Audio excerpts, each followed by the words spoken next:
नमस्कार.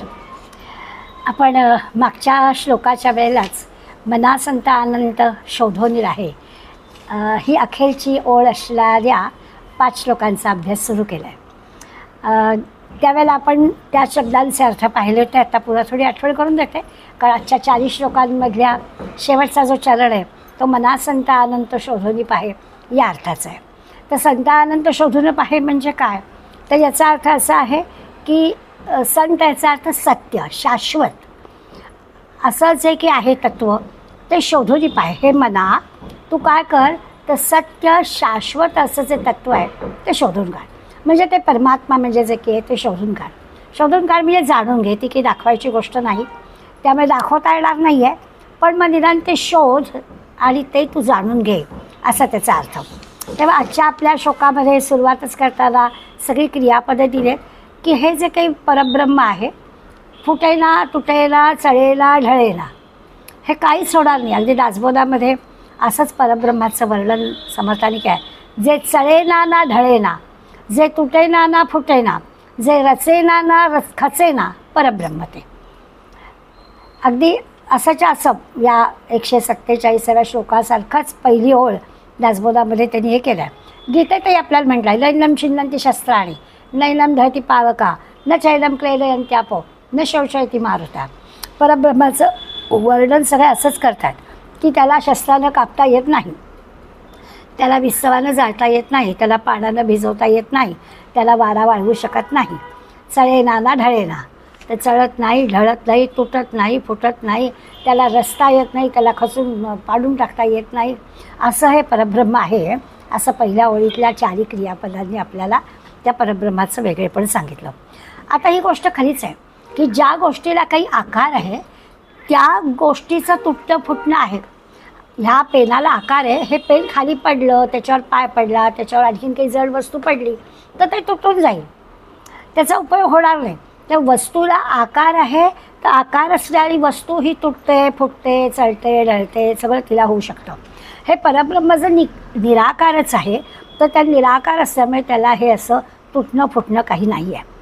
आणि मग दुसऱ्या वेळी म्हटलं सदा संचले मी पळे ते कळेना. याचा अर्थ असा आहे की ते परब्रह्म सगळीकडे ठासून भरलेलं आहे. एक तर ते तुटत फुटत नाही, त्याला आकार नाही, आणि ते सगळीकडे आहेच आहे. म्हणजे वेदतत्वानुसार, तर सध्या श्लोकांचा जो आपण अभ्यास करतोय ते सगळे वेदांत सांगणारेच आहेत, परब्रह्माचा विचार करायला सांगणार आहेत. त्या वेदशास्त्रानुसार विचार करायचा झाला तर परब्रह्माखेरीज दुसरा कुठला पदार्थ नाहीच आहे. जे सगळं दिसतं आहे, दृश्य असू दे, अदृश्य असू दे, सूक्ष्म असू दे, स्थूल असू दे, चल असू दे, अचल असू दे, सगळं जे की ते परब्रह्मच आहे. मग परब्रह्माखेरीज काही नाहीच आहे दुसरं. या दृश्यसृष्टीचा सुद्धा विचार केला, सगळी सृष्टी पाहिली तरी सगळी काय त्या जरी नश्वर असू देत नाही तर कशाही असू देत, क्षणभंगू जरी वस्तू असल्या तरी त्या परब्रह्म त्याच्यामध्ये आहेच. केव्हा ना केव्हा तरी त्या वस्तू जरी नाहीशा होणार असल्या तरी देखील त्याच्या मुळाशी असलेलं तत्त्व जर लक्षात घेतलं तर ते परब्रह्मच आहे. ठीक आहे, वस्तू तुटेल फुटेल, त्याचं रूप बदलेल, पण तरी देखील त्याचं परब्रह्म आहेच. हे आपल्याला कळण्यासाठी काही उदाहरणांचा माऊली काय, समर्थ काय, संत मंडळी आपल्याला उदाहरणं देतात. त्या उदाहरणावरून आपल्याला कळतं की मूळ जे रूप आहे सगळीकडे परब्रह्म भरलेलं आहे. म्हणजे आपल्याला दृश्य जगातल्या वस्तू वेगवेगळ्या दिसत आहेत, पण त्याच्या मुळाशी परब्रह्मच आहे. मग हे सांगण्यासाठी ते आपल्याला सांगतात की समजा आपण मातीपासून तयार होणाऱ्या वस्तू पाहिल्या, कोणी चूल बनवतं, कोणी रांजण, कोणी माठ, कोणी काय कौलं बनवेल, कितीतरी त्या मातीचे प्रकार बनतील, त्याला एक आकार येईल.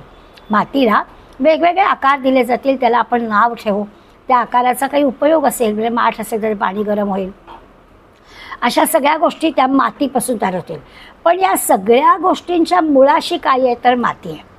आणि हे जे सगळे आकार आहेत, हे ज्याला आपण रूप दिलेलं आहे, ज्याला आपण आकार दिलेला आहे, त्याला तुटणारे फुटणारे. मातीला काय तुटणार फुटणार, मातीपासून आकार झाला, त्याला नाव मिळालं, त्याचा उपयोग झाला, ते फुटलं की त्याचं मूळ रूप मातीचं आहे. परब्रह्म हे अशा मूळ स्वरूपाचं आहे. त्यामुळे दृश्य जगामधल्या सगळ्या गोष्टींच्या मुळाशी काय आहे तर परब्रह्म आहे.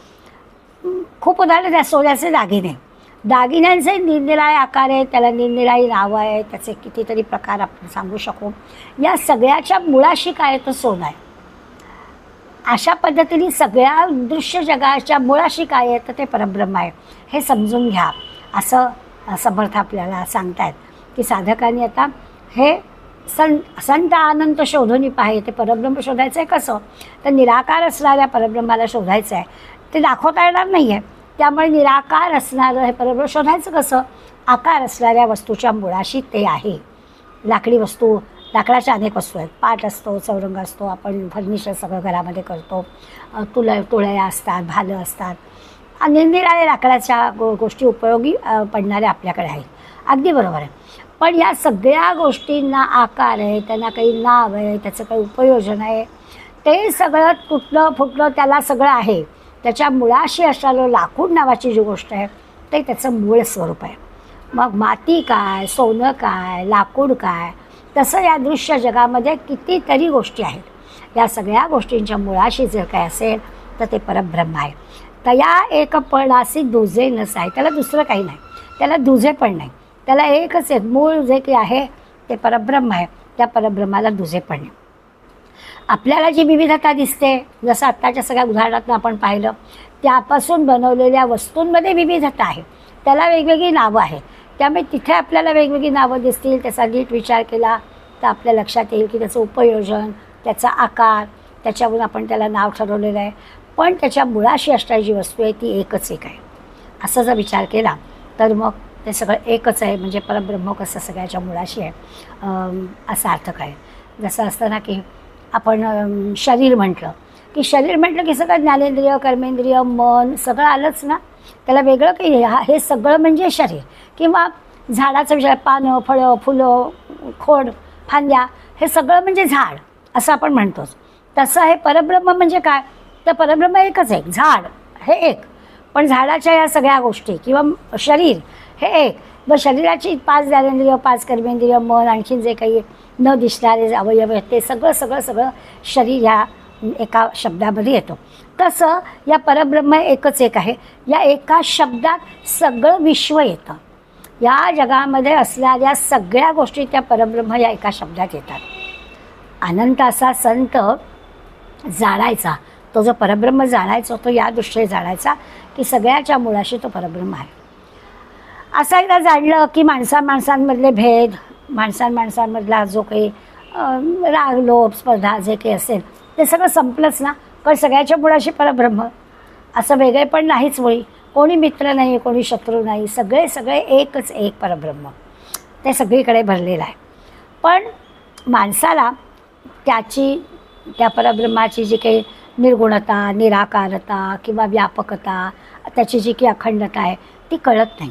आपल्याला हे सगळं असं तेवढ्यापुरतं कळतं आहे असं जरी वाटलं तरी देखील माझं म्हणून काहीतरी वेगळं अहंकार नावाची गोष्ट आहे ना, की हे माझं आहे, हे घर माझं आहे, ही माणसं माझी आहेत, हा पैसा माझा आहे, हे माझी बुद्धी आहे, माझं हे सगळं जे मी आणि माझ्या अहंकारात असते तर मी परब्रह्म मला कळतच नाही.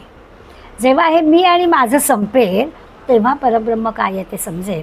म्हणून अहंकार गेला, अहंकारामुळे आपल्याला त्या परब्रह्माची व्यापकता कळत नाही आहे असं ते सांगतात. की अनंत असा संत जाणायचा तो या अशा दृष्टीने जाणायला हवं. पाण्याचं उदाहरण देतात की पाण्यावरती मोठे तरंग म्हणजे लाटा येतात. खूप समजा वादळ झालं तर मोठ्या मोठ्या लाटा येतात, बरोबर आहे.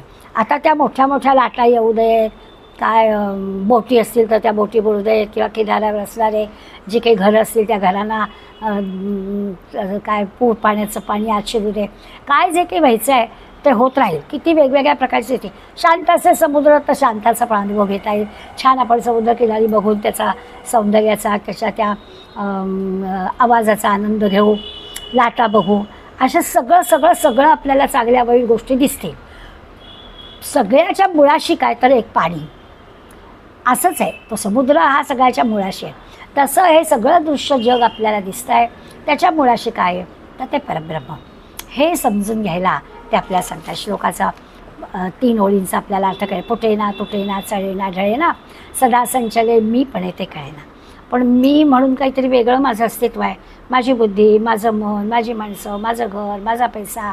आणि मग आपल्याला अनुभव असतो आपण कोण दोघी चौघी जमलो की आपण नसेल त्या पाचव्या विषयी काहीतरी बोलतो, म्हणजे ते वेगळं झालं ना. जर परब्रह्मच आहे, सगळं एकच आहे, तर असं दुसऱ्या विषयी काही बोलणं चांगलं वाईट कशासाठी, सगळीकडे परब्रह्म असं खरं म्हणजे असायला हवं. म्हणून सदा संचले मी पण ते कळते. का कळत नाही आपल्याला? पण ते सगळीकडे कोंडून भरलेलं आहे हे आपल्याला कळत नाही. तया एकरूपासी दुजे नसं आहे, ते एकच एक आहे, दुसरं काही नाहीच आहे.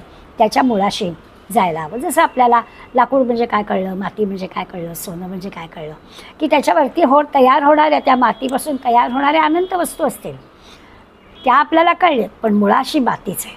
दागिने आपल्याला कळले, निरनिराळे दागिने, अलंकारांची नावं, आकार, डिझाईन सगळं आपल्याला कळलं, मुळाशी सोनंच आहे. तसं दृश्य जगामधल्या या सगळ्या गोष्टी आहेत, त्याच्या मुळाशी काय आहे? मुळाशी एकच एक परब्रह्म आहे. असं हे परब्रह्म काय ते जाणून घ्यायचं. म्हणजे आणखीन थोड्या एका वेगळ्या परिभाषेत बोलायचं झालं तर हे परब्रह्म म्हणजे मध्यबिंदू आहे. या मध्यबिंदूवरती आपण वर्तुळ काढण्यासाठी कर्कटकाचं एक टोक ठेवलं आणि मग वर्तुळ काढलं की मग आपल्याला किती वर्तुळ हवे, त्रिज्येचा आकार हे वेगवेगळे घेतली साईज, तर कितीतरी वर्तुळ आपल्याला काढता येतील. हे केंद्र जे आहे ते परब्रह्म आहे. ते असलं तर हे सगळं होईल. हे सगळं जे की आहे वर्तुळ, हे सगळं जे काही विश्व, ते त्या परब्रह्म असल्यामुळे आहे. अशा प्रकारचा विचार आपल्या ठिकाणी सांगितला आहे. हे आपण कळलं पाहिजे. आता ते परब्रह्म अनंत आहे, अविनाशी आहे, निराकार आहे, अमर्याद आहे, असं सगळं त्याचं वर्णन आहेच. त्याला शोधलं पाहिजे. आणि शोधायला सांगितलं आहे मनाला, ते मनाने शोधायचं आहे, त्याचा साक्षात्कार करून घेतला पाहिजे. आता ह्या सगळं जे काही जग नश्वर आहे असं आपण म्हणतो, अशाश्वत आहे असं म्हणतो, सगळं क्षणभंगूर आहे असं म्हणतो. आपण एकमेकाला भेटलो, काय म्हटलं, कसे आहात, तेव्हा छान असं म्हणतो. आणि कधीतरी असं मला येतं की आत्ता ह्या क्षणाला छान आहे, पुढलं काय माहिती, असा विचार येतो की नाही. तर तसं हे सगळं अशाश्वत आहे. आपल्याला पुढलं काही माहिती नाही आहे. जे काही आहे ते सगळं परब्रह्म ठरवतो आहे, त्याप्रमाणे घडतं आहे. तर आपण नुसत्या इथल्या सोंगट्या आहोत, पटावरती असणाऱ्या, हलवणारा तो तिथे वरती बसलेला आहे, अशा प्रकारचा विचार मनामध्ये येतो. आणि मग त्यामुळे आपल्याला कळतं की ते जे परब्रह्म आहे ते सगळं करत असल्यामुळे त्याला काहीच होते, तुटेना फुटेना चढेना ढळेना असं आहे. सदा सर्वदा ते सगळीकडे भरलेलं आहे. आपल्याला आपल्या मनाची बुद्धीच्या अहंकारामुळे किंवा एकंदर सगळ्या याच्यामुळे मी माझं ह्याच्यामुळे आपण त्याला नीट जाणत नाही आहोत. जर का आपण मी बाजूला केला आणि त्या परमेश्वराशी तद्रूप झालो, तादात्म्य पावलं, अद्वैत साधलं, तर सगळं आपल्याला कळेल. एक अहंकार आपला गेला, हे मी जे काही आहे ते गेलं, तर मग आपण त्या ईश्वराशी तादात्म्य पाहू. मग ह्या परब्रह्माचा अनुभव आपल्याला घेता येईल. मग आपल्याला परब्रह्म काय ते नक्की कळेल, कारण ते आहेच आहे. पुढल्या श्लोकामध्ये म्हटलं आहे, निराकार आकार ब्रह्मादिकाचा जया सांगता सीनली वेदवाचा. आधीच्या श्लोकाचा आधार घेऊनच चालला आहे की तो निर्गुण निराकारच आहे. आणि असा निराकार असणाऱ्या ब्रह्मादिकाचं वर्णन करायला जया सीनली वेदवाचा, वेदसुद्धा सीणले, नेती वेदांनी पण वर्णन केलेलं नाही आहे की हे म्हणजे कसं नाही असं सांगतात, कसं आहे ते काही सांगत नाही. अशी ते वेदसुद्धा शिणलेले आहेत. विवेके तदाकार होऊन राहे. आधीच्या श्लोकातलंच पुन्हा सांगितलं की त्याच्याशी तदाकार झालं, तादात्म्य पावलं, विवेक केला, विचार केला, अगदी सद्गुरूंची कृपा झाली, ईश्वराचं सान्निध्य लाभलं, अद्वैत साधलं, मना संत अनंत शोधून राहे. तर या मनाला नक्कीच हा संत म्हणजे सत्य, अनंत म्हणजे शाश्वत अशा या परब्रह्माचा लाभ होईल. आधीच्या श्लोकावरूनच ह्या पुढल्या श्लोकाचा विचार केला आहे. आधी त्या निर्गुण निराकार परब्रह्माचं लक्षण सांगितलं की ते चढत नाही, ढळत नाही, पटत नाही, काही नाही. आता ते सांगतात की अशा या ब्रह्मादिकाचा, अशा या परब्रह्माचा, तो जो निराकार निर्गुण निराकार आहे, त्याचं वर्णन करता येतं. आता वर्णन करायचंच असेल, त्या ब्रह्माला शोधायचंच असेल, तर त्याचा अहंकार गेला पाहिजे.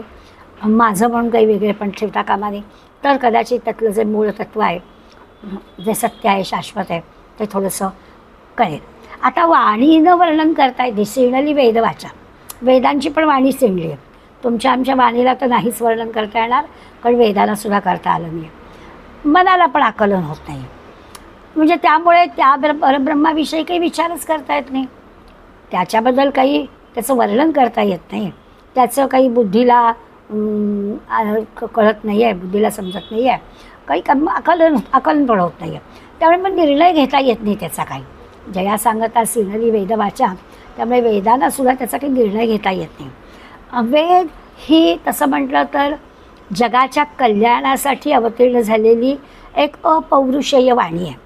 वेदांचा वय काय तर आपल्या सगळ्यांचं कल्याण व्हावं, वेदांच्या आधारानं वेदांनी सांगितल्याप्रमाणे आपल्या सगळ्यांचं जीवन चालावं आणि ते यशस्वी व्हावं, यासाठी ही दिव्य वाणी आहे, अपौरुषेय वाणी आहे.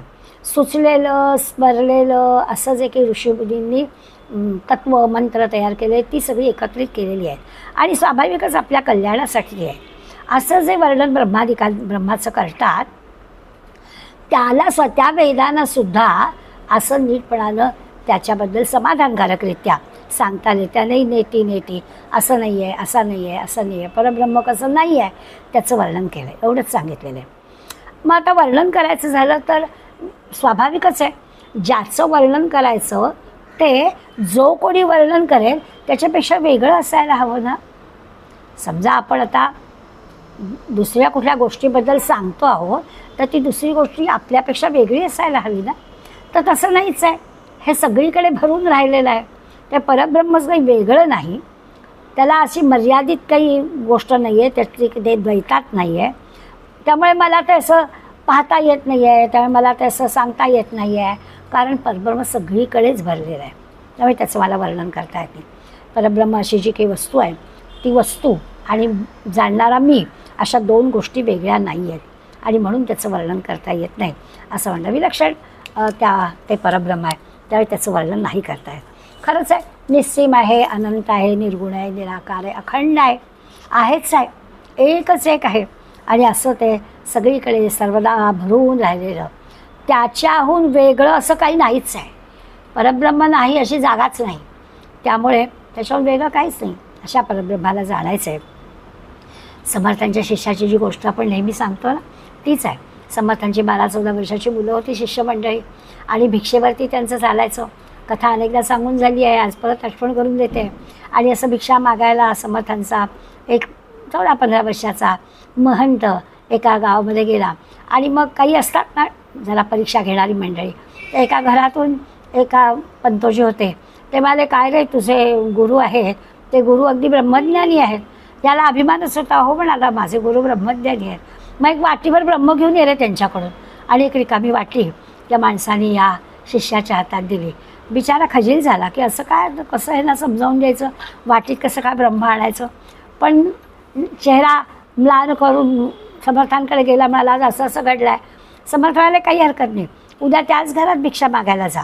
साधारणपणे आजच्या घरी परत उद्या जायचं नाही, परंतु समर्थाने त्याला सांगितलं उद्या त्यांच्याचकडे जा आणि त्यांना ती वाटी परत देऊन त्यांना म्हणून आधी रिकामी करून द्या. ही जी वाटी आहे ती आधी रिकामी करून द्या. तुमच्या आमच्या दृष्टीला ती वाटी रिकामी दिसते आहे कारण त्याच्यात काही नाही आहे पदार्थ वस्तू असं आपण म्हणतो आहे. ब्रह्म आहेच, त्यामुळे ब्रह्म नाही अशी जागाच नाही. तेव्हा समर्थांनी सांगितलेलं उत्तर त्यांना लक्षात आलं आणि मग ते म्हणाले बरोबर आहे, परब्रह्म नाही अशी जागाच नाही. तर वाटीत परब्रह्म द्या, ती वस्तू आहे का, त्यामुळे वस्तू आधी वाटी रिकामी करून द्या. हे उत्तर अगदी चपकल होतं आणि अशा पद्धतीनं ब्रह्माचं जे की ठासून सगळीकडे भरलेलं आहे ते समजायला सोपं गेलं. आता असं आहे की आपण ज्यांना देव म्हणतो आहे किंवा आपण सृष्टी निर्मिती करणारा ब्रह्मदेव, सांभाळणारा विष्णू आणि स्वाभाविकच जो रुद्र आहे तो नाश करणारा, असं त्याचं वर्णन करतो. लक्षात असं घ्यायचं की त्याचं परब्रह्माचं वर्णन करताना परब्रह्म सांगतायत की या ब्रह्माला सृष्टी उत्पत्तीचं जे काही त्यात हे करावं लागतं, ब्रह्मदेवाला काम करायचं आहे, त्या स्थितीमध्ये मीच असतो. म्हणजे सृष्टी उत्पत्तीच्या काळी या परब्रह्मालाच ब्रह्मदेव म्हणतात किंवा म्हणजे स्थितीच्या काळामध्ये किंवा काय म्हणतो आपण, ही सगळी सांभाळली, पृथ्वी सांभाळली, असं जे काम विष्णूचं आहे. तर असं त्यावेळेला त्याला विष्णू, परब्रह्माला विष्णू म्हणतात किंवा संहारकाळी रुद्र, तर परब्रह्माला संहारकाळी रुद्र म्हणतात. म्हणजे नाव वेगळं असलं तरी माझीच हे सगळी कामं आहेत, परब्रह्मच हे सगळं करतायत. जया सांगता सिणली वेदवाचा, माझं वर्णन करताना वेदसुद्धा शिणले, ते अशा अर्थाने परब्रह्माचं वर्णन त्यांना करता येत नाही. ब्रह्मा विष्णू महेश असू देत, आकाशातली सगळी नक्षत्र असू देत, जमिनीवरची सगळी कुठल्याही प्रकारची द्रव्य असू देत, आणि मग असे म्हटलं तसं ती सजीव निर्जीव कुठली असू देत, ती काय जडचेतन असू देत, चल अचल असू देत, स्थूल सूक्ष्म असू देत, ते त्या परब्रह्माच्या आधारावरच नांदत आहेत. तुमच्या माझ्या देहातल्या सुद्धा अगदी पेशीसुद्धा परब्रह्म आहेच त्यात. असं जमलं धुलीच्या कणापासून सगळीकडे परब्रह्म आहेच आहे. आता हे समजावून घेण्यासाठी निरनिराळे वाद येतात. त्या वादांना त्या संप्रदाय काही नावं देतात. मग त्याला कोणी विवर्तवाद, परिणामवाद, मायावाद, चिद्विलासवाद असे निरनिराळे नावं देतात. त्या वादांमध्ये पण आपल्याला शिरायचं काही कारण नाही आहे. त्या वादातून नुसता वचनांचा कीस पडतो. असं जर म्हणतात तसं म्हणतात, आपल्याला एवढ्या चर्चेमध्ये शिरायचं कारणच नाही आहे. त्यांनी केवळ शब्दच्छल होईल. फळ एकच आहे. फळ काय निश्चित सांगता येत नाही. परब्रह्माचं वर्णन करता येत नाही, हेच सांगावं लागणार आहे. मग किती जरी त्याच्या आधी निरनिराळे वाद घातले तरी त्याचा उपयोग काय. म्हणून समर्थ सांगतात की समजावून सांगण्यासाठी या वादांचा पण काही उपयोग नाही आहे. असं म्हणतात की सद्गुरू सत्शिष्याला सांगतात, अरे कसे दाखवू बोटाने मुला, घे अनुभव गुरुच्या मुला. असं तुला परब्रह्म मला बोटाने दाखवता येणार नाही आहे. शाखा न्यायाने दाखवायला, तो चंद्र आहे ना आकाशात, तो दाखवायचा झाला तर शाखा न्यायाने दाखवायचा असतो. मग समोर असणारे झाड, ती झाडाची फांदी बघ, त्या फांदीच्या त्या टोकापासून असंच वरती बघ की तिथे तो दिसतोय बघ चंद्र. असं वर्णन करता येतं. तसं इथे काहीही वर्णन करता येत नाही. म्हणून त्याला बोटाने दाखवता येत नाही. त्यामुळे तो समजून घेण्याची गोष्ट आहे. कसं दाखवणार तुला. मग विवेके तदाकार होऊन राहे, याचा अर्थ असा आहे की विवेकाने त्या ब्रह्माशी तादात्म्य पावायचं, एकरूप होऊन जायचं. वेगळ्या शब्दामध्ये याला आत्मनिवेदन भक्ती असं म्हणतात. साधकाने अत्यंत श्रद्धेनं, अत्यंत विवेकानं, प्रयत्नपूर्वक जे काही ध्येय गाठायचं आहे त्या ध्येयाशी एकरूप व्हायचं, तो अनुभव घ्यायचा की परब्रह्म म्हणजे काय ते समजेल. त्याच्यासाठी छान उदाहरण दिलं आहे. आपण कधीतरी हा प्रत्येकाने अनुभव घेतलेला असतो. आपल्याला छान गाढ झोप लागते. आता या गाढ झोपेचं कितीही वर्णन केलं तरी त्याचा अनुभव घेतल्याशिवाय ते कळणार नाही. त्या गाढ झोपेचं किती आपण वर्णन करतो. इतकी मला गाढ झोप लागली की बेल वाजलेली ऐकायला आलं नाही, फोन वाजलेला ऐकायला आलं नाही. उठल्यानंतर आपण त्याचं वर्णन करू की किती प्रसन्न वाटतं आहे, किती छान वाटतं आहे, खूप छान विश्रांती झाली, असे निरनिराळे त्याचं स्पष्टीकरण देऊ. परंतु त्या गाढ झोपेचा अनुभव घेतल्याखेरीज आपल्याला खरं काय ते कळणार नाही. त्याला म्हणून गाढ झोपेला ना एक शब्द आहे, ब्रह्मानंद सहोदर. सहोदर म्हणजे सख्ख भावंड. ब्रह्माचं सख्ख भावंड आहे. गाढ झोपेचा जसा आपल्याला अनुभवच घ्यावा लागतो तसा या ब्रह्माचा अनुभव घ्यावा लागतो. गाढ झोपेचं किती वर्णन केलं तरी आपल्याला ते कळणार नाही. गाढ झोपेतच ही गोष्ट आपल्याला कळेल. बरं तेव्हाच जाग आली की संपला विषय. त्यामुळे ती गाढ झोप सामान्यतः असं, आता हा अनुभव आपण घेतो प्रत्येक वेळेला, पण ती जी झोप असते ना त्या झोपेच्या वेळी ती जाणीव नसते. गाढ झोपे जेव्हा असतो तेव्हा हे काहीच आपल्याला कळत नाही. जागं झाल्यावर आपल्याला ते सगळं कळतं. मग ती गाढ झोप येते कशी किंवा आली म्हणजे नेमकं काय होतं याचं आपण वर्णन नाही करू शकत. जागं झाल्यावर आपल्याला परिणाम त्याचे कळतात. परंतु झोप येते कशी, आज आता मला गाढ झोप लागणार आहे असं तर नाही म्हणू शकत. किंवा ती गाढ झोप आली म्हणजे नेमकं काय होतं हे कळत नाही. ब्रह्मानंदाचं असंच आहे. हे ब्रह्मानंद म्हणजे नेमकं काय आहे तो तुम्ही समजूनच घ्यायला पाहिजे. गाढ झोप लागावी ह्याच्यासाठी थोडे आपल्याला प्रयत्न करता येतील. ब्रह्मानुभव यावा म्हणून आपल्याला प्रयत्न करता येतील. आता गाढ झोप लागावी प्रयत्न काय करायचं आहे तर आपलं सगळं नियमाने वागणं हवं. आपल्याला जो झोपेचा आनंद घ्यायचा आहे तो आनंद मिळवायचा असेल तर आपल्याला नियमाने वागावं लागतं. अगदी असंच आहे की तो परब्रह्माचा अनुभव आपल्याला घ्यायचा आहे तो जर आपल्याला मिळायला हवा असेल तर आपल्याला काही साधना करावी लागेल. आता तसं पाहायला गेलं तर हे जे काही झोप नावाची गोष्ट आहे तो ती एक नैसर्गिक आहे. म्हणजे त्याच्यासाठी आपल्याला नियमाने वागायला हवं गोष्ट खरी आहे. पण नैसर्गिक जडविचार आहे तो. आणि जर का आपण म्हटलं की मला पाहिजे तसं मी वागेन, मी हवं ते करेन, हवा तसा वागेन, हवे ते खाईन, हवं तेव्हा खाईन, किंवा उपास करीन, खाणारच नाही, असं करून नाही चालत. हे जे सगळं आहे हवं ते करीन की हवं त्या ह्याच्यात, या अशा गोष्टींमुळे झोप येत नाही. म्हणजे रात्र तळमळणारी लोकं असतात. का तर नियमाने वागणं नसतं. जर नियमाने आचरण असेल तर मग झोप लागेल. बरं, समजा असं झोप येण्यासाठी काही असं घातक विषारी द्रव्य असेल, औषधं घ्यावी लागतात आणि मग ते निद्रेचं सुख अनुभवायचं असेल तर मग आपल्या लक्षात येईल की असं नाही चालणार. या कृत्रिम पद्धतीने झोपेचा अनुभव घेता येणार नाही. नियमाच्या आचरणाने झोपेचा अनुभव घेता आला तर तो बरोबर अनुभव होईल. मग त्याच्यासाठी आपल्याला शिस्त लावून घ्यावी लागेल, नियमाने वागावं लागेल. आळस करून चालणार नाही, अति जसे श्रम करून चालणार नाही, उपासमार जशी करून चालणार नाही, अजीर्ण होई असं खाऊन पण चालणार नाही, अत्यंत कुठलीही टोकाची गोष्ट करून चालणार नाही, कुठली फार आसक्ती अभिलाषा पण ठेवता कामा नये, कुठल्याही प्रकारचा राग लोभ मत्सर ठेवता नाही, कुणाशीही द्वेष करायचा नाही, कुणाशीही स्पर्धा करायची नाही. असा जर का अनुभव आपण घेतला, असं जर नियमाने आपण आचरण केलं तर मग आपल्याला कशी शांत झोप लागेल. आपण म्हणलो ना, कुणाचं आपल्याला देणं नसतं की छान झोप लागते, असं पूर्वी म्हणायचं आहे की कर्ज बिर्ज काढलं आणि ते कर्ज कुणाचं असेल तर माणसाला झोप लागत नाही, आपल्याला त्याचे पैसे द्यायचे आहेत. तर असं मुक्त असं शांत असेल तर आपल्याला झोप लागते. समर्थ वर्णन करतात, अंतरनिष्ठ तितुके तरले, अंतरभ्रष्ट तितुके बुडाले.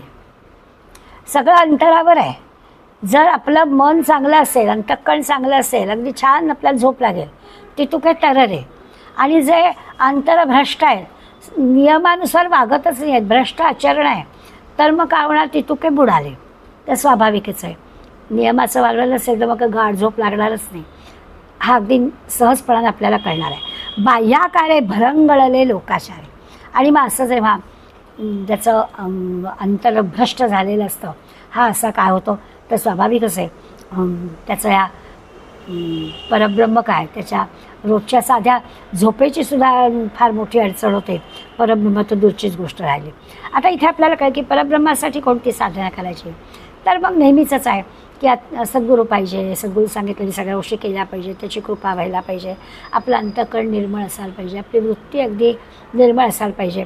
कोणाशी आत्ता म्हटलं तसं राग लोभ मद मत्सर स्पर्धा काही असता कामा नये, निस्पृहपणानं आपण सगळ्या गोष्टी केल्या पाहिजेत, फळाची कुठली अपेक्षा ठेवता कामा नये. असं सगळं जे की आहे, मी आणि माझं पण संपलं पाहिजे, असं सगळं जर जमलं तर मग आपल्याला परब्रह्माचं मना तुला परब्रह्म काय ही एक साधन आहे, असं सगळं जमलं पाहिजे. इति मे मे कुर्वाणम कालवृको हंती पुरुषाशम, असं सुभाषितकार म्हणतात. म्हणजे असं माझं माझं तू करत राहिलास ना तर माझं माझं करण्यामुळे काय होईल, काळ तुझा घात करेल. इति मे मे कुर्वाणम कालवृको हंती पुरुषाशम, कालरूपी कोल्हा तुझा नाश करेल, असं घडतं. त्यामुळे नुसती वेळ वाया जातो, रात्र जागे राहतात, काहीच होत नाही आणि तो गाढ झोपेचा आनंद मिळत नाही, परब्रह्म काय आहे ते कळत नाही. सगळ्या गोष्टी नियमाने करावतात. जसं आहे ना की अष्टांग योग साधनामध्ये आपण सांगतो की ते अस्थेय अपरिग्रह संयम वैराग्य या गुणांचा स्वीकार करायलाच हवा. ते सगळं यायलाच पाहिजे. या गुणांची जोपासना झाली म्हणजे त्याच्यामुळे मग आपली इंद्रिय मन बुद्धी ताब्यात राहते आणि मग ते माझं माझं जे काही ते सुटतं. ही सगळी इंद्रिय जर आपल्या ताब्यात राहिली तर मग अहंकार सगळा तो कमी होतो. पण त्यासाठी चांगलं सद्गुरूंचं मार्गदर्शन पाहिजे, त्याप्रमाणे आपण वागलं पाहिजे. तर मग असं जर मिळाला तर मग अनंताचा म्हणजे सत्याचा शाश्वताचा शोध घेणं आपल्याला सुकर जाईल, असं 148व्या श्लोकात म्हटलं. पुढल्या श्लोकामध्ये विषय हाच चालला आहे वेदांताचा आणि संत अनंत शोधून पाहे हेच बघायचं आहे आपल्याला. पण प्रत्येक वेळेला काहीतरी वेगळ्या दृष्टीनं समर्थ आपल्याला त्या परब्रह्माचा शोध घ्यायला मदत करतात. आता म्हणतात, जगी पाहता चर्मचक्षी न लक्षे, जगी पाहता ज्ञानचक्षी न रक्षे, जगी पाहता पाहणे जात आहे आणि मना संत अनंत शोधून पाहे. शोधायचं आहे तेच सत्य काय शोधायचं आहे, शाश्वत काय ते शोधायचं आहे. पण मग आता ते शोधताना आपल्याला काय काय अडचणी येऊ शकतात. तर म्हणाले, तुम्हाला जर वाटलं की डोळ्यांनी पाहता येईल, चर्मचक्षुनी आपल्याला दिसेल, तर नाही. तर केन उपनिषदामध्ये जे काही ब्रह्माचं वर्णन केलं आहे तेच वर्णन आपल्याला या 149व्या श्लोकामध्ये समर्थ करून सांगतात. केन उपनिषदामध्ये सूत्र आहे, यत् चक्षुषा न पश्यति येन चक्षुषी पश्यति. तदेव ब्रह्म त्वं विद्धी. तदेव ब्रह्म त्वं विद्धी म्हणजे ते ब्रह्म तू जाण. कुठलं ब्रह्म तू जाण? डोळ्यांनी जे पाहता येत नाही, ज्यात चक्षुषा न पश्यती, डोळ्यांनी पाहता येत नाही, पण येन चक्षुषी पश्यती, पण डोळ्याला पाहण्याचं सामर्थ्य ज्यामुळे मिळतं ते ब्रह्म आहे, ते तू जाण. छान केनोपनिषदामधला जो काही सूत्र दिलं आहे ना, ते अगदी सहज आपल्याला कळण्याचं काय. आणि फक्त डोळ्यांनीच का, तर सगळ्या ज्ञानेंद्रियांबद्दल हेच सांगता येईल. अगदी मनाचा सुद्धा विचार असाच करायला हवा की मनानं ज्याचं चिंतन होऊ शकतच नाही. मनाने नाही ठरवता येत, अंदाज नाही बांधता येत, तर्क नाही करता येत, मन नाही ठरवू शकत. पण मनाला चिंतन करण्याचं सामर्थ्य ज्या शक्तीनं मिळतं ते ब्रह्म आहे आणि ते ब्रह्म ओळखायचं आहे असं इथे ते आपल्याला सांगतात. पहिल्या ज्या 2 ओळी आहेत त्याच्यामध्ये जगी पाहता चर्मचक्षी न लक्ष्य म्हटलं आहे.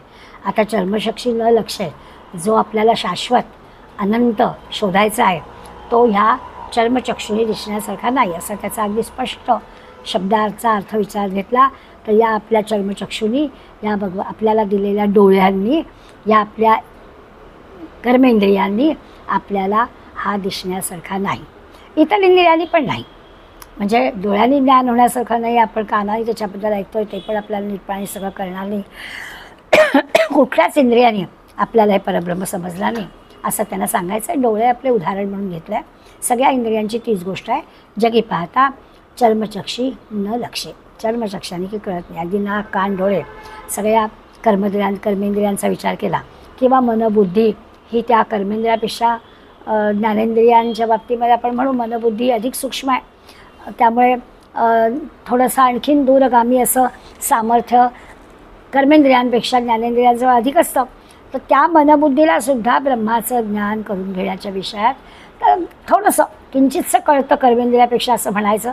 काही साधत नाही, पण म्हणजे खरं काहीच साधत नाही असं वाटतं आपल्याला समजल्यासारखं, पण प्रत्यक्ष तसं काही समजलेलं नसतं, फसवणूकच असते. मग हे चर्मचक्षी लक्ष म्हणजे हे जे काही कान नाक डोळे जीभ त्वचा ही जी 5 चर्म आहेत कर्मेंद्रिय यांनी काही होत नाही. मनबुद्धीसारख्या ज्ञानेंद्रियांनी पण काही होत नाही. ही सगळी ज्ञानेंद्रिय आणि कर्मेंद्रिय ना एका अर्थाने पांगळीच आहेत. म्हणजे परब्रह्म शोधण्याच्या दृष्टीनं या इंद्रियांचा आपल्याला काहीच उपयोग नाही. समर्थाने दासबोधामध्ये अगदी स्पष्टमध्ये म्हटलं आहे, ज्ञानचक्षु चर्मचक्षु हा तो अवघा पूर्वपक्षो, निर्गुण ठाईचा अलक्षू लक्षवेन. हे सगळं ठीक आहे. ज्ञानेंद्रिय आणि कर्मेंद्रिय आहे हे साधकाला सुरुवातीच्या काळात त्याचा उपयोग होईल पूर्वपक्ष. परब्रह्म कळायला नाही उपयोग होणार. साधना करायला लागताना थोडासा या सगळ्याचा उपयोग होईल ना, यशातला भाग नाही. परंतु निर्गुण ठाईचा अलक्षू लक्षवेन. पण परब्रह्म कळायला हवं असेल तेवढ्या या ज्ञानेंद्रियावर कर्मेंद्रियावर काही भागणार नाही. आणखीन समर्थ पुढे म्हणजे समर्थांचं एक असं आहे की एखादी गोष्ट नाही म्हणजे ते अगदी स्पष्टपणानं सांगतात, तिथे संकोच नाही आहे. आस्थीचा देही मांसाचा गोळा, पायी न म्हणे मी ब्रह्माचा गोळा. कसा आहे म्हणे तर तुझे काय, तुझं शरीर म्हणजे काय तर हाडं आणि मांस, आणि मोठा अगदी ब्रह्माचा परब्रह्माचा शोध घ्यायला जातोय. त्यांनी नाही काही साधणार. तो ज्ञाता नव्हे आंधळा केवळ मूर्ख असा जो विचार करतोय की मी माणूस पण जन्माला आलेलो आहे तर आता मी परब्रह्माचा शोध घेईन, तर अशा अस्थीच्या आणि मांसाच्या गोळ्याला परब्रह्माचा शोध काही घेता येणार नाही असं ज्याला वाटतंय तो मूर्खच आहे असं स्पष्टपणाने समर्थाने आपली जी काही कमीपण आहे ते स्पष्ट शब्दात सांगितलं आहे. आणि मग जर का असं आहे, आता त्यांनी ज्ञानचक्षु शब्द पण वापरला आहे, म्हणजे त्यांना असं म्हणायचं की मनाला बुद्धीला सुद्धा ते पण त्याच्यात अपेक्षित आहे की यांनीसुद्धा सगळं काही परब्रह्म कळेल असं नाही. त्या परब्रह्माचं जे काही चिंतन करायचं ते सगळं म्हणजे आपलं जे ज्याला आपण अंतःकरण पंचक म्हणतो, अंतःकरण मन बुद्धी चित्त असं सगळं म्हणतो, या सगळ्यामध्ये तसं पाहायला गेलं तर कर्मेंद्रियापेक्षा सूक्ष्मता आहे, त्यांची जरा अधिक ताकद आहे. सूक्ष्म बुद्धीने विचार केला तर थोडीशी, खूप नाही पण थोडीशी तरी ज्ञानेंद्रियाला त्या परमात्मा वस्तूची धारणा करता येईल, समजून घ्यायचा प्रयत्न करता येईल. पण चर्मचक्षु न मात्र परब्रह्म जाणता येणार नाही. हाताने चाचपून पाहता येणार नाही, नाहीच आहे. काहीच नाही. डोळ्यांनी पाहता येणार नाही, कानाने ऐकता येणार नाही. जाणो जाता मोडे हाव इंद्रियांची. परमात्म्याची जो काही शोध आपण घेतोय त्याच्यातून एवढंचसं काम होईल. ते जाणायला गेलं तर मोडे हाव इंद्रियांचे. तर इंद्रियांचं जे काही हाव आहे, इंद्रियांची जी आसक्ती आहे ती किंचित किंचित कमी कमी व्हायला लागेल. एक परब्रह्माची जाण आपल्याला आली की सर्वांभूती परमेश्वर आहे, सगळीकडे तोच भरलेला आहे. एखादा गैर आपल्या भोवती वागत असला, काही आपल्याला त्रास होईल असं वागत असला तरी तोही परब्रह्मच आहे. अशी जेव्हा आपल्याला जाण होईल, जाण कळेल अशातला भाग नाही, अशी जाण व्हायला लागली तरी आपल्या लक्षात येईल की अरे एवढं काम होईल. आणि इंद्रियांची जी हाव आहे ती हाव कमी होईल. इंद्रियांना आसक्ती आहेच, हवंच असतं सगळं, तर ती त्याची आसक्ती कमी व्हायला लागेल जर परब्रह्म जाणायला सुरुवात केली तर. आता पुढल्या ओळीमध्ये जगी पाहता पाहणे जात आहे असं म्हटलं आहे. पहिल्या 2 ओळीत आपल्याला कळल्या, जगी पाहता चर्मचक्षी न लक्षे, जगी पाहता ज्ञानचक्षी न लक्षे. कर्मेंद्रियांचा विचार केला, ज्ञानेंद्रियांचा विचार केला. आता पाहतायत जगी पाहता पाहणे जात आहे. पाहता पाहणे जात आहे म्हणजे काय, तर पाहणे जात आहे याचा अर्थ पाहण्याची जी क्रिया आहे, आपण डोळ्यांनी पाहतोय, डोळ्यांच्या पाहण्याने परब्रह्म दिसत नाही आपलं झालं आहे सांगून, चर्मचक्षी न लक्ष असं आहे.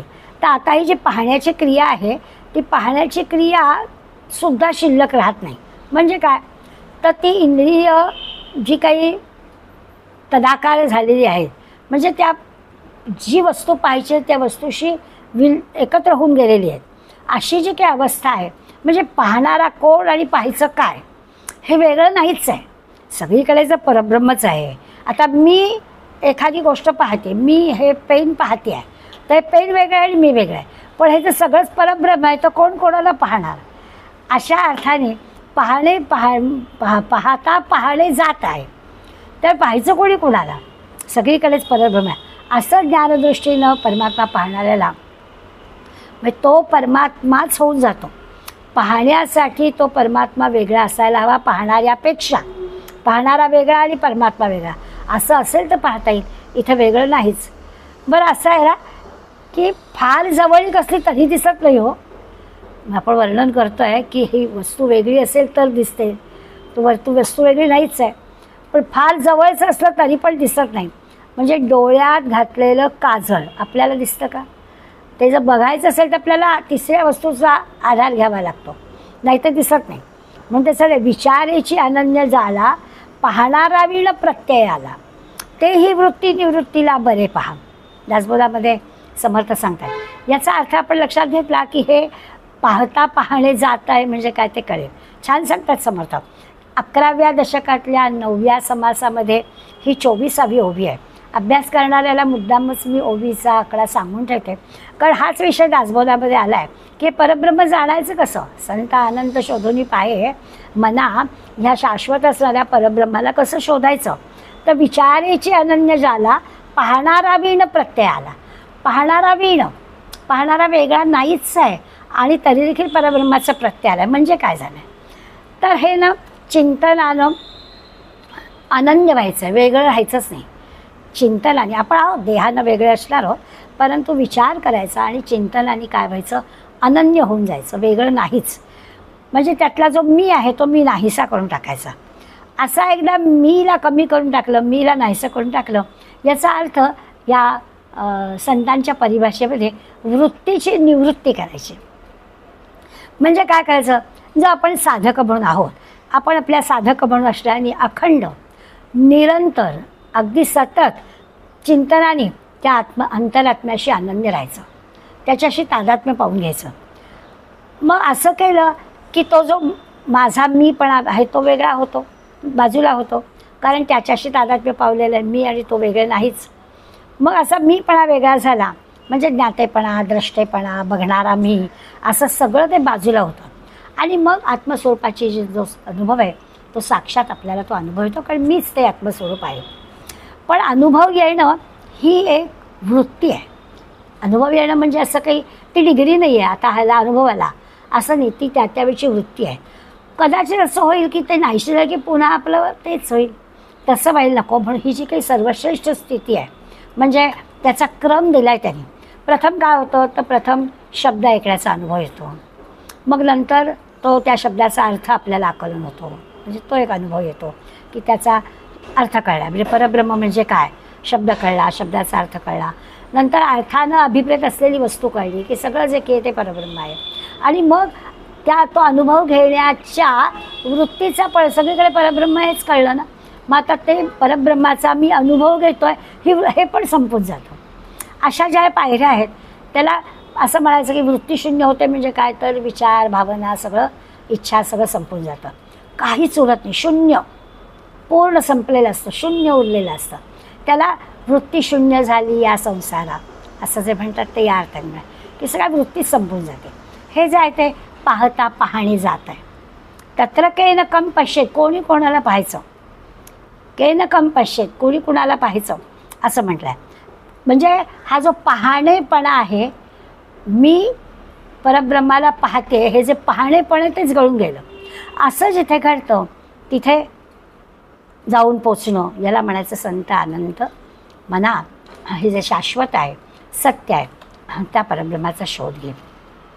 आता हा शोध झाला ना, तेव्हाच तुकाराम महाराजांनी ज्ञानदृष्टीनं, तुकाराम महाराजांना हे परब्रह्म काय ते कळलं.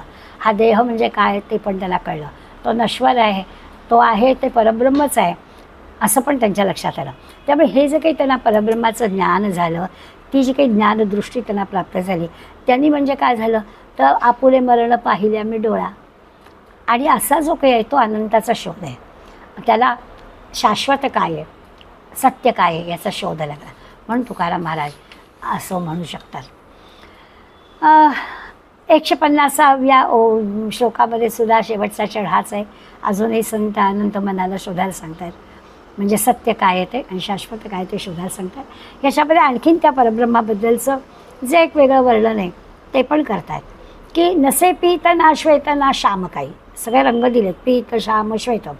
नसे व्यक्त अव्यक्त ना नीळ काही, म्हणे दास विश्वासता मुक्तीवाला हे मना संत आनंद शोधित आहे. दोन महत्त्वाचे मुद्दे ह्याच्यात घेतलेत. काय असतं, एखादी साधना करायला लागलं म्हणजे आता परमात्मा प्राप्तीची साधना चाललेली आहे, साधना करताना जेव्हा ध्यानावस्थेमध्ये साधकाची काही प्रगती होते, त्या प्रगतीच्या वेळेला त्याला काही अनुभव येतात. म्हणजे असे काहीतरी विशिष्ट रंग दिसतात. आपण भूमध्यामध्ये एकाग्र दृष्टी केली आणि ध्यानाला बसलो आहे तर काही वेळा असा जांभळे रंग, केशरी रंग असे अनुभव येतात. आणि मग ते किंवा काही नाद ऐकू येतो, काही वेळा असा आवाज ऐकू येतो, काही वेळा रंग दिसतात. आणि कधी कधी सुगंधसुद्धा येतो. म्हणजे आपल्या इंद्रियाला ते कळतं, सुगंध आला तर घ्राणेंद्रियाला कळतं की अरे सुगंध येतो आहे. किंवा असे डोळे मिटलेले आहेत तरी देखील रंगांचा अनुभव आपल्याला येतो, कानांना आपल्या अनुभव येतो, काही नाद ऐकू येत आहे. असं साधना काळामध्ये काही साधकांना असे अनुभव येतात. आता हे जे काही साधकाला येणारे अनुभव आहेत हे प्राथमिक अवस्थेमध्ये एका अर्थाने आधार द्यायला, दिलासा द्यायला ठीक आहे की आपली प्रगती बरोबर चालेल ना, म्हणजे मार्ग बरोबर चालला आहे ना. आता हा जो काही योग्य दिशेनं साधकाचा चाललेला प्रवास आहे याच्या खात्रीपुरता हा अनुभव ठीक आहे. हा अनुभव म्हणजे की अगदी सर्वोच्च अनुभव नाही आहे. हे कळणं म्हणजे परब्रह्म कळलं आहे अशातला काही भाग नाही आहे. पण असे सुरुवातीला येणारे जे अनुभव आहे ते पुढल्या प्रवासासाठीला उपयोगी पडणारे आहेत की आपलं बरोबर चाललेलं आहे असे अनुभव आहेत. या अनुभवांची फार चर्चा करावी, हे अनुभव लोकांना सांगावेत, माझीच काही ती साधना भली मोठी आहे अशा प्रकारे काही वाटावं असं काही करण्यासारखं त्याच्यात नाही आहे. हे जे काही अनुभव येतात अनेकदा असं घडतं की त्या अनुभवांमुळे या साधकाला असं वाटतं की आपण काहीतरी फार विशेष आपल्याला अनुभव येत आहेत, तर तसं काही नाही आहे. हे असे आपल्याला अनुभव आले तर याचा अर्थ आपण एवढाच लावायचा की आपला मार्ग आहे तो बरोबर चालला आहे. अधिक अगदी चांगले उच्च दर्जाचे जर साधक असतील तर त्यांचं आणखीनच वेगळं होईल. या अशा अनुभवांमुळे त्यांचा अहंकार वाढेल आणि चांगलं परब्रह्म प्राप्तीकडे जाणार या मार्गाकडे आलेले असताना पुन्हा कदाचित त्यांची घसरण होईल. त्यामुळे अशा प्रकारे जर काही अनुभव आले रंगाचा, सुगंधाचा, तर त्या अनुभवांचा असा काही विचार करायचं कारण नाही आहे. समर्थ स्पष्टपणाने आपल्याला सांगतात की परमात्मा कुठल्याही रंगाचा नाही. हे असे रंगांचे अनुभव येणं म्हणजे परमात्मा कळणं नाही. आपण एरवी म्हणतो बरं का की सत्वगुणाचा रंग पांढरा, रजोगुणाचा रंग पिवळा किंवा तमोगुणाचा रंग काळा किंवा लाल असं आपण वर्णन करतो. परंतु हा गुणातीत असणारा भगवंत आहे, परब्रह्म जो आहे गुणातीत आहे. त्यामुळे या रंगांमध्ये अडकायचं नाही. त्रिगुणातीत असणारा याच्यात कसं अडकेल. काही वेळेला त्या कुंडलिनी आणि विविध चक्र यांच्या अभ्यासाच्या ह्याच्यात पण आपल्याला काही वेळा रंगांचा उल्लेख येतो, केलेला असतो. तिथे सुद्धा लक्षात घ्यायचं की साधकांनी या चक्रांमध्ये, या रंगांमध्ये फार अडकायचं नाही. दिशा बरोबर आहे एवढाच त्याचा अर्थ आपल्या मनाशी लावायचा आणि पुढे जायचं. म्हणून परमात्मा हा या सगळ्याच्या पलीकडचा आहे, रंगातीत, गुणातीत असं म्हणायला पाहिजे. मग गोंदवलेकर महाराजांनी सुद्धा परमेश्वर सत्वगुणाच्याही पलीकडे आहे. हे परब्रह्म म्हणजे सत्वगुणी माणसाला परब्रह्म काय असेल याच्या पलीकडे ते आहे. नेहमी एक अशी कथा सांगतात की म्हणजे एक प्रवासी होता वनामधलं, जुनी गोष्ट आहे. त्यामुळे प्रवास पूर्वी पायी चालायचे आणि जंगलातली वाट असायची. तर जंगलातली वाट झाली होती, त्या दिवशी चालून बिचारा दमला होता आणि आता अगदी काळोख पडायची वेळ, सूर्यास्ताची वेळ झाली. आपण हा सगळा रानातला रस्ता करून गावाचा रस्ता मिळतो आहे की नाही आपल्याला, अशी बिचाऱ्या त्या प्रवाशाची थोडीशी अडचण आली होती. तेवढ्यामध्ये दुर्दैव त्याचं असं आलं की 3 चोर आले आणि त्यांनी ह्याला पकडलं आणि याच्याजवळ जे काही चीजवस्तू होत्या, व्यापारी म्हणून वस्तू होता, ते जे काही होतं ते काढून घेतलं. आणि मग ठीक आहे, आता काही इलाजच त्या तिघांपुढे याची ती शक्ती किती, त्यामुळे काही विरोध करण्यात अर्थ नव्हता. सगळा बिचारा कफल्लक लुबाडला गेला. आणि मग आता काय करायचं, त्यातल्या तिघांपैकी एक जण म्हणाला याला मारून टाकूया. दुसरा म्हणाला की अरे त्याच्या सगळ्या चीजवस्तू आपण काढून घेतल्यात, मारून कशाला टाकायचं, आपण असं करू याला झाडाला बांधून ठेवूया. आणि तिसरा म्हणाला अरे काय करायचं आहे, त्याच्या चीजवस्तू काढून घेतले, त्याच्याजवळ नाही आपल्याशी 2 हात करायची ताकद, तो काही करू शकत नाही, त्याच्याजवळ नाही शस्त्र, तर त्याला मारणं, त्याला बांधणं कशाला करता. त्याच्यापेक्षा आता संध्याकाळ झालेली आहे, त्याला जे काही ज्या गावी जायचं आहे तो कुठल्या बाजूनी रस्ता जात आहे तेवढा दाखवा, त्याचं तो जाईल. आपल्याला काय हवं आहे ते त्याच्याजवळचं आपण घेतलंच आहे. असं तिघांची मतं पडतात. आणि मग तो तिसऱ्याने जे मत सांगितलं त्याप्रमाणे तिसरा त्याला जंगलातून बाहेर जाण्याचा मार्ग सांगतो. हा म्हणा जाऊ दे, जीव तर वाचला, बाकी जाऊन दे, चीजवस्तू गेल्या तर गेल्या, बघूया आपलं दुर्दैव, असं म्हणून यांनी गावाच्या वाटेला गेला. हा प्रसंग सांगितला जातो आणि ते सांगतात हे जे 3 जण आहेत ना ते म्हणजे सत्वरजतम आहे. हा जो म्हणाला याला मारूनच टाका तो तमोगुणी आहे. दुसरा जो म्हणाला याला बांधून ठेवा हा रजोगुणी आहे. आणि तिसरा जो आहे तो सत्वगुणी आहे. त्यांनी मार्ग दाखवला. पण सत्वगुणी म्हणजे परब्रह्म नाही, म्हणजे काही ईश्वर नाही, मार्ग नुसता दाखवणार आहे. त्याच्याही पलीकडे जाऊन मग त्याला त्याचं घर मिळणार आहे. त्या परब्रह्म जे आपल्याला बघायचं आहे, तो जो संत अनंत आपल्याला शोधायचा आहे, तो गुणातीत आहे, त्या सगळ्याच्या पलीकडे आहे. त्यामुळे तो रंगांमध्ये अडकत नाही आहे, आकारामध्ये अडकत नाही आहे. अशा प्रकारचा विचार करून अतीत म्हणजे पलीकडे सांगितलेला आहे.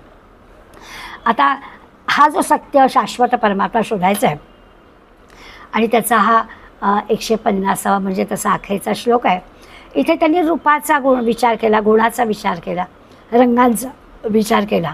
या संदर्भात आपण जर जाणून घेतलं तर आपल्या लक्षात येईल की म्हणजे रंग जर जाणायचे असतील तर पुन्हा डोळ्यांचा संबंध आला. पीत श्वेत हे सगळं असेल तर डोळ्यांनी रंग कळणार.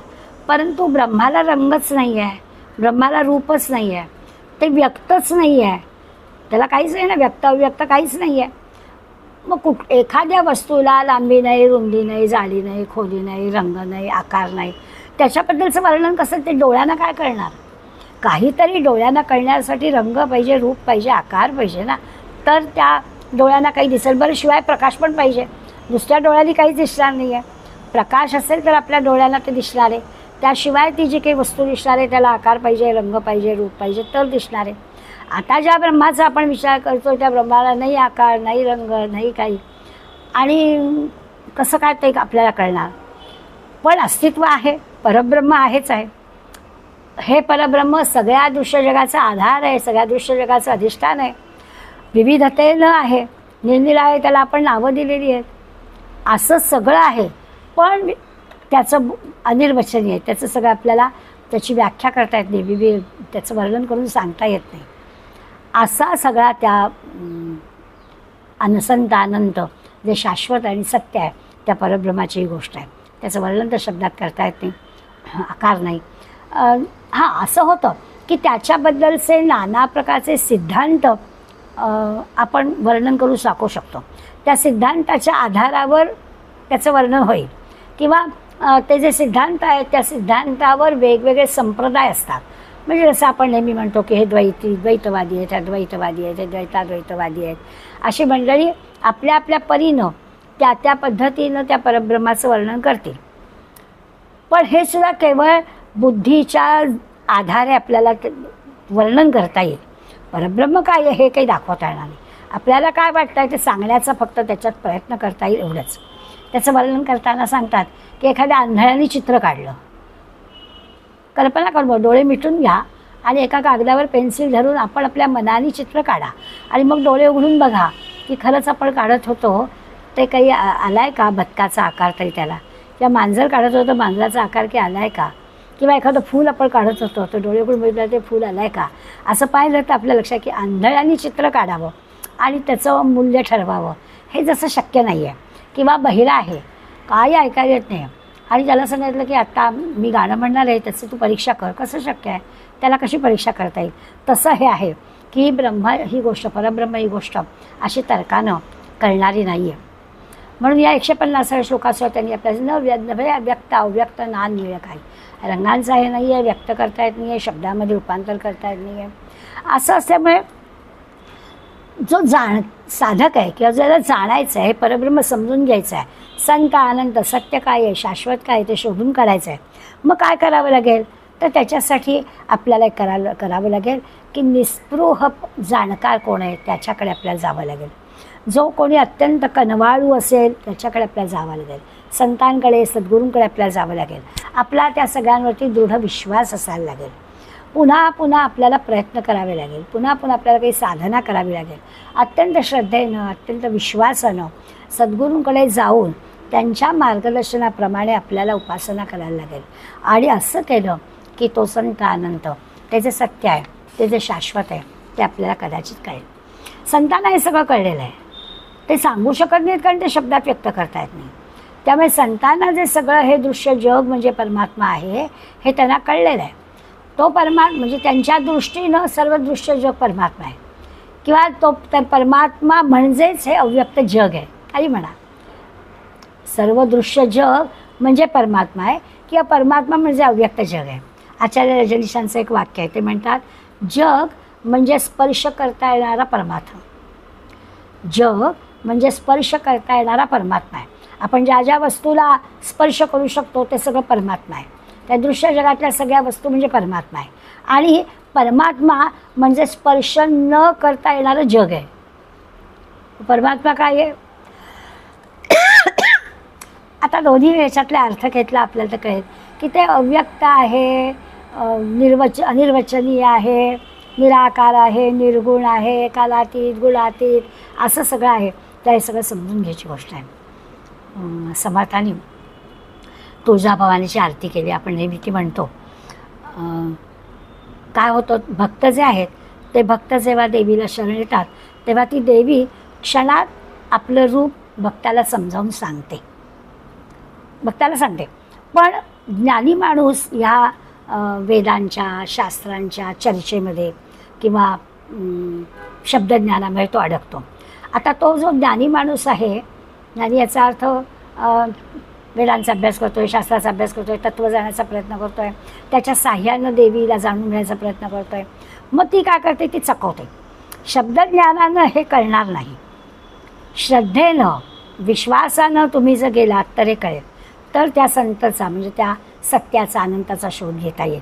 म्हणून ते सांगतात की काय करावं तर सद्गुरू वचनावर विश्वास ठेवावा. आज योगायोग असेल पण आजचं जे गोंदवलेकर महाराजांचं आजच्या तारखेचं जे प्रवचन आहे ना त्याच्यामध्ये एक छोटासा प्रसंग दिला आहे. तर म्हणे 2 तरुण मुलं होती आणि अमराईहून चालले होते आणि छान आंबे लागलेले होते झाडाला. मग तिथे बागेचं रक्षण करणारा माणूस पण होता. त्यांनी त्याला विचारलं की म्हणे आम्हाला आंबे खायला मिळतील का. पूर्वीच्या काळी असं मिळायचं, बाग एवढी आमराई आहे आणि कोणी जर म्हणाल तर सांगायचं काही हरकत नाही, खा म्हणून.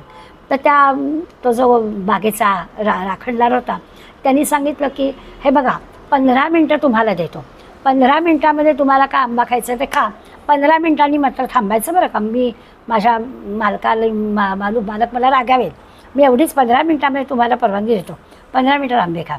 तर या दोघांमधला एक जण जो होता ना तो असा हा तत्त्वज्ञानी ज्ञानी हा त्याच्याशी गप्पा मारायला लागला. तुम्ही किती वर्ष राखंडाचं काम करताय, बागेमध्ये किती झाडं आहेत, कलमं सगळी कुठून आणलेली आहेत, वर्षभर त्याची निगा कशी घ्यावी लागते, यंदा किती टक्के किती आणि पीक आलं, पाऊस पडला का, त्या पिकावर काही किती किती किती गोष्टी करत राहिला. दुसरा जो होता ना त्यांनी अजिबात वेळ घालवला नाही. त्यांनी भराभरा ते चांगले चांगले आंबे शोधले आणि खायला सुरुवात की पोटभर आंबे खाल्ले.